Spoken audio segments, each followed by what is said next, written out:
Ертеде ешкі жүні бөртеде жазық даламызда бір хандық болыпты. Ол жерде өзендер жоғары қарай ағып, ал таулар төмен өсіп, ай күннен де жарық болады. Ал адамдар мейірімді және... Көпес, тездетші! Я, оны сізге мен айтып берейін, бірақ неден бастасам екен? Бір күні Қытайдың елшісі біздің хандыққа келіп, ханмен бейбіт келісімге қол қойдырмақшы болады. Бірақ қара сұлтан оған қарсы шығып, оны улап жібереді. Жоқ, сұлтанды емес, ханды. Күте тұр, мен не үшін елшіден бастадым, оның бізге қатысы жоқ қой. Бұның бәрі кімнен басталып еді?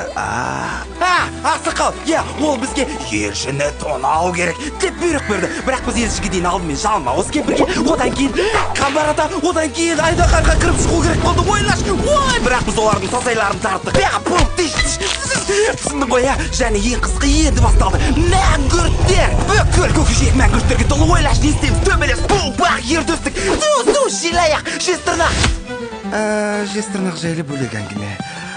Және осылай біз бәрін осы қамшының арқасында құтқардық. Ал бұл қамшы кез келген жылқыны, тіпті тұлпарды да қолға үйрете алады. Керек болса саған жеңілдік жасап, бес алтынға берейін. Тоқтай тұрш, сонда сендер кімсіңдер?